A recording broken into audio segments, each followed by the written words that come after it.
ಇದೇನ್ ಹೇಳಿ ಅಂದ್ರೆ ಇದು ಟೇಬಲ್ ತುಂಬಾ ಪೇಪರ್ಗಳನ್ನ ಹರಡ್ಕೊಂಡು ಕೂತಿದ್ದೀರಿ. ಏನ್ ಸಮಾಚಾರ? 300 ವರ್ಷದ ಚಿದಂಬರ ರಹಸ್ಯನ ಕಂಡು ಹಿಡಿಯೋದು ಅಷ್ಟು ಸುಲಭದ ಕೆಲಸ ಅಲ್ವಲ್ಲ ಮಾವ.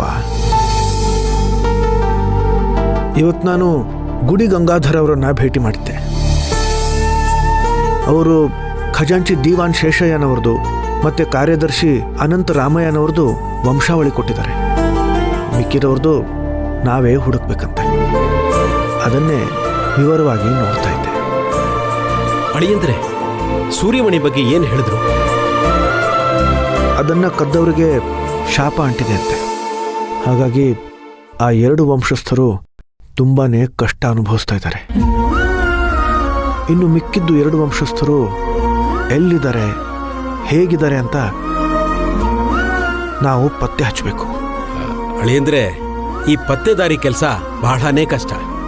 ಅದರಲ್ಲೂ ಈ ವಂಶಸ್ಥರ ಬಗ್ಗೆ ಮಾಹಿತಿ ಕಲೆಕ್ಟ್ ಮಾಡೋದು ಅಂದ್ರೆ ಅದಕ್ಕೆ ಸಂಬಂಧಪಟ್ಟ ಅಧಿಕಾರಿಗಳನ್ನೇ ಮೀಟ್ ಮಾಡಬೇಕು ನಾವು.